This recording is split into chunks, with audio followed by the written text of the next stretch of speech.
Welcome.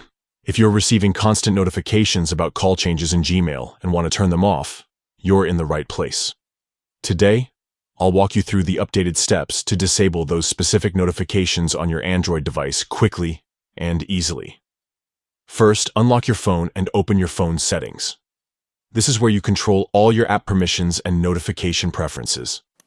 Next, scroll through your settings menu and tap on Apps.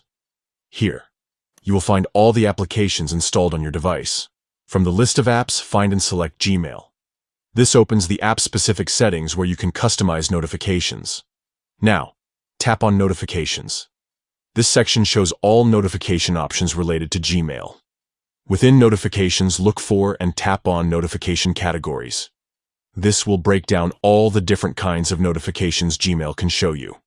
Under the Other section, you will see an option called Changes to Ongoing Calls. This is the notification that alerts you when a call status changes in Gmail. Simply toggle this option off.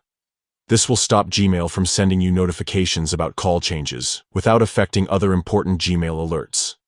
That's it. You've successfully turned off notifications for call changes in Gmail using your phone's settings. This way, you can enjoy fewer interruptions while still receiving your essential email alerts. If you want to reverse this later, just follow these same steps and toggle the option back on. Thanks for watching.